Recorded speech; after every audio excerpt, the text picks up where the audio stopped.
Hi, everyone. It's Alex Savidge from KTVU, Fox 2 News here in the San Francisco Bay Area. And today we want to talk about reopening schools in the middle of this pandemic. And to get some insight on the subject, we're joined by Dr. Hansa Bhargava, who is a pediatrician and the senior medical director with WebMD. Dr. Bhargava, always good to have you on. Great to be here, Alex.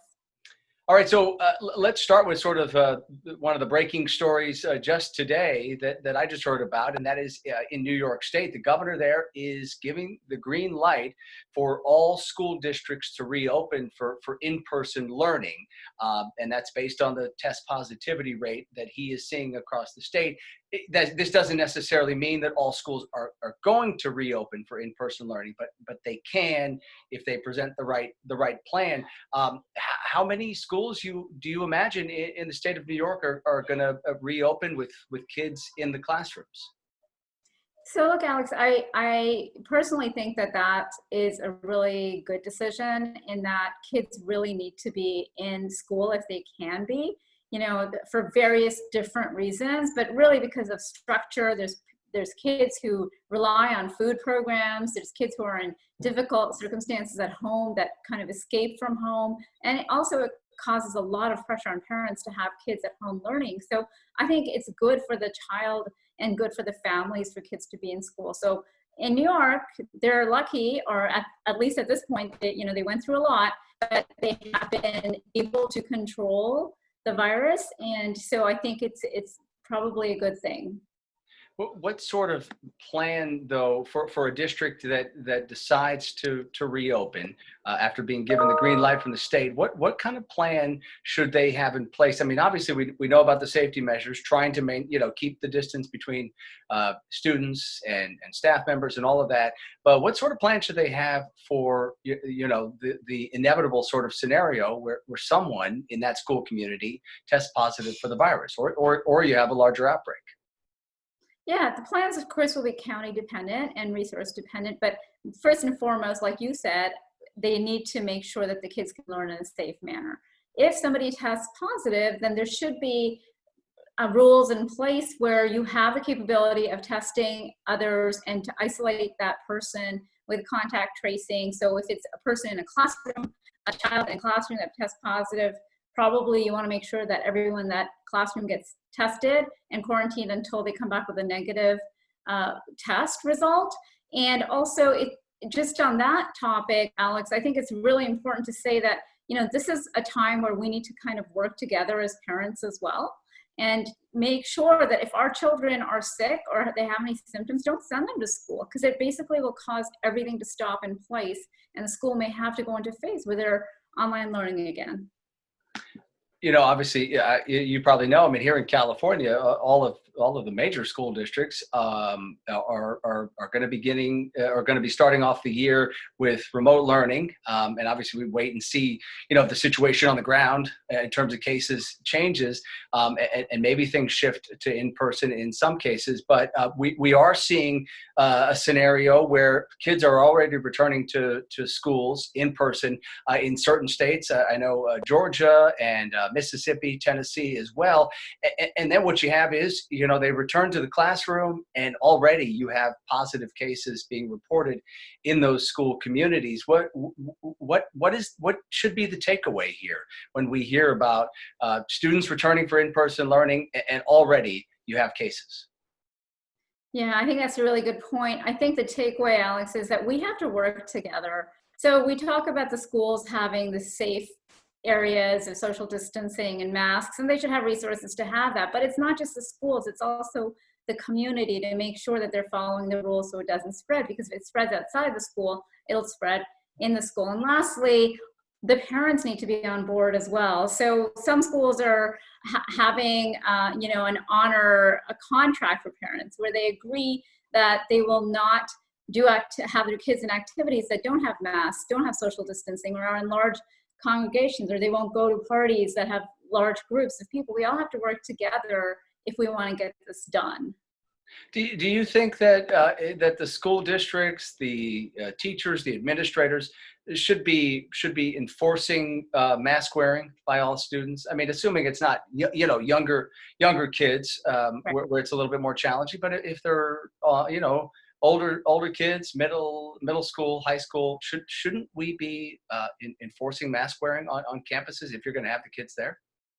From a medical perspective, there's no doubt that there should be enforcement of mask wearing. Now, there are going to be certain circumstances like very young children or disabled children or kids who may not be, but generally as a universal rule, the medical community agrees, and that's true of a lot of policy statements that are out there right now, that masks actually prevent COVID, or at least help prevent COVID from spreading. So if you are going to send your kids to school, if the school is going to open, if the county is going to open the schools, then yes, masks should be worn by the students and the teachers. And that's also to prevent infection to the teachers, which is a concern. That is a major concern. And, I know we've discussed this before, but I think a lot of educators are speaking out, and many teachers don't feel safe returning to a classroom full of students when you still have a high rate of spread of the virus in the surrounding community. Or do you think enough is being done to consider the safety and the risk for teachers and administrators who are at higher risk for serious complications if they catch the virus? Yeah, it is varying from geography, state to state, county to county, city to city, but I think that enough needs to be done to make sure everyone's safe, and that includes teachers, students, and families, because everyone's at risk. We have to play, quote unquote, together in order to accomplish this goal. What if you have these schools that are decide to reopen for in-person learning, and then you do have cases, as we've already seen in some of these places around the country, what do you think should be the trigger to close down either campuses or entire districts? Yes, and every school will and county will have their own decision making, but from a strictly health perspective, I think that if you have cases reappearing, if the community cases are on the rise and there's a higher positivity rate, then schools really do have to consider going to virtual learning. Again, I think it's really important for the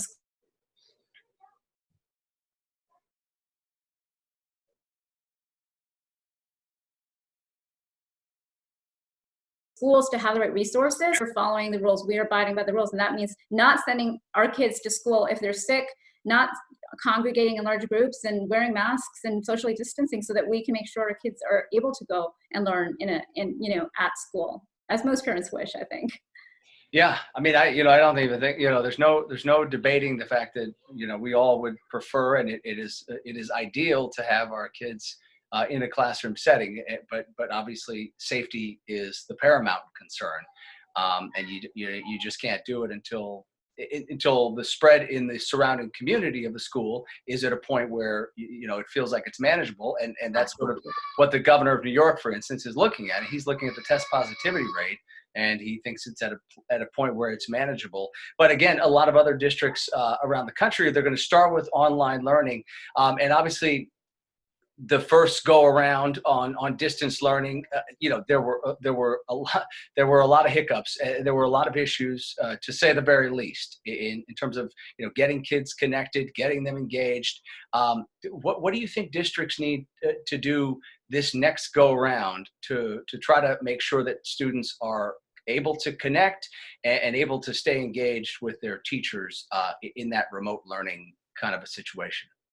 Yeah, a lot of schools will have to do virtual learning, online learning, and it does put pressure on the parents to oversee how the students are learning. It would be great if the schools are able to connect parents to other parents so that there could be pods formed.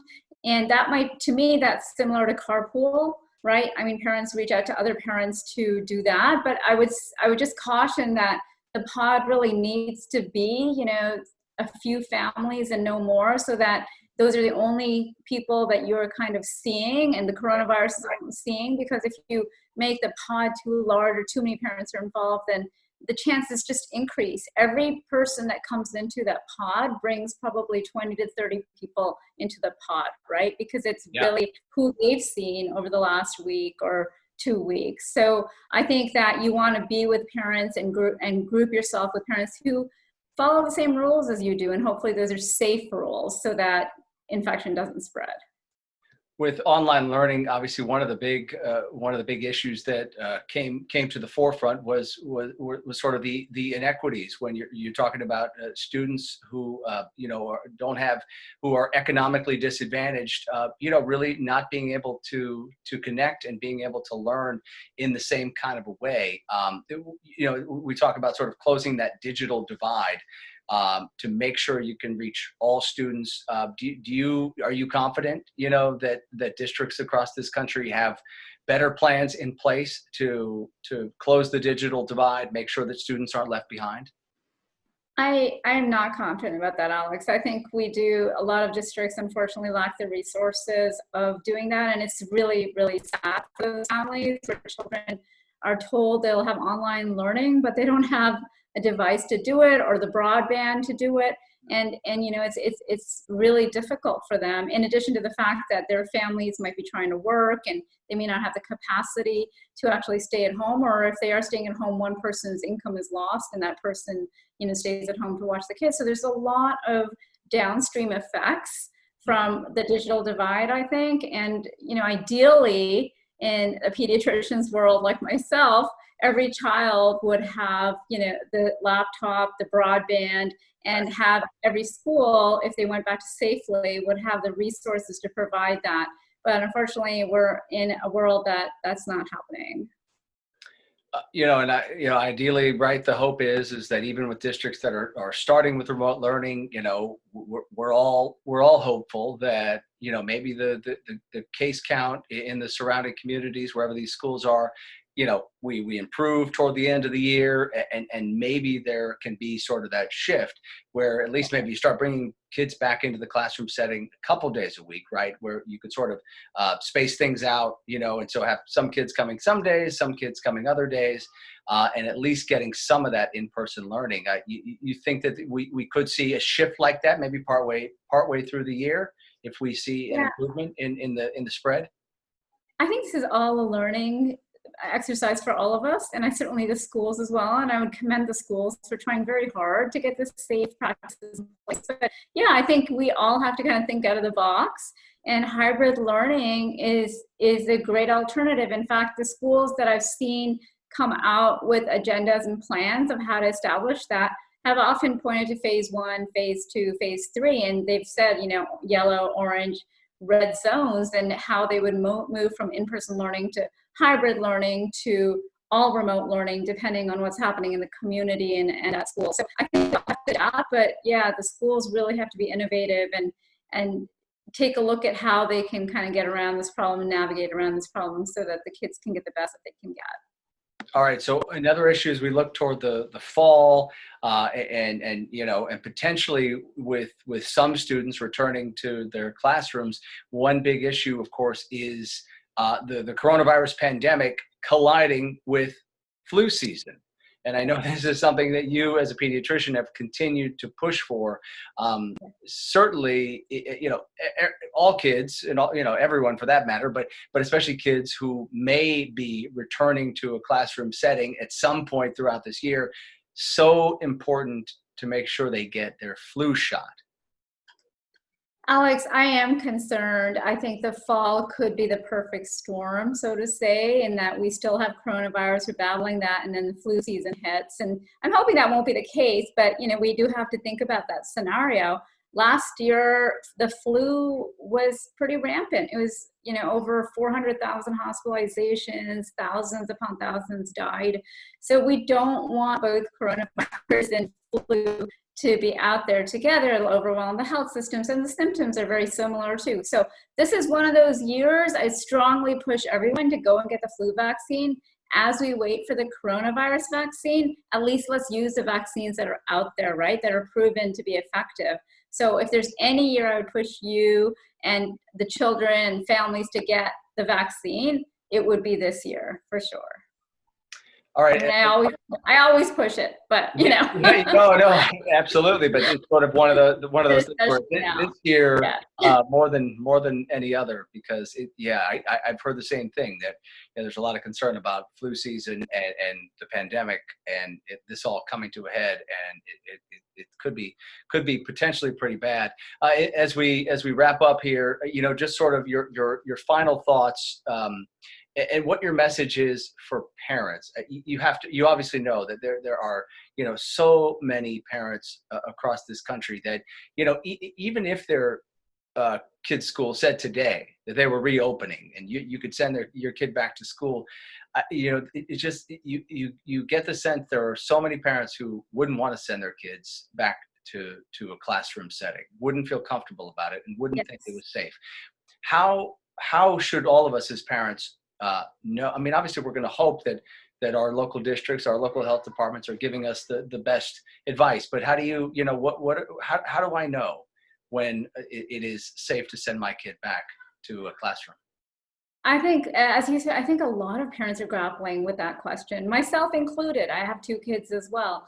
And I think it will depend on each family and their circumstances. Is there someone who's older in your home? Is there someone who's sick in your home? And even if there's not, how comfortable do you feel sending your kids to school? How comfortable do you feel that other families that attend your child's school will go with the rules to keep everyone safe? Those are so many other factors that matter. But what I would say, Alex, is look, if you do end up sending your kids to school, be a good team player. Like, make sure that you are following the rules, that you're not sending your kids to school when they're sick, that you aren't going out there with the mask, when school is out, or putting them in activities where they could be at risk and bring the infection to school. We have got to work together to make this happen. And I think that is the message of COVID-19 for 2020, that we've got to work together. That's how we win. Yeah, absolutely. If you want to safely reopen schools, everyone in that broader school community has to buy in. Yeah, absolutely. All right. It's a good message, such an important one. And the discussion continues here as, we start to see some schools reopen. And out here on the West Coast, kids are going to be going back to classes, remote learning classes, but school will be beginning here in the next couple of weeks. So we're going to see how it all plays out throughout the school year. Always appreciate your insight and your time. Dr. Hansa Bhargava, Pediatrician, Senior Medical Director with WebMD. I'm Alex Savidge from KTVU, Fox 2 News in the San Francisco Bay Area, and I'll talk to you next time.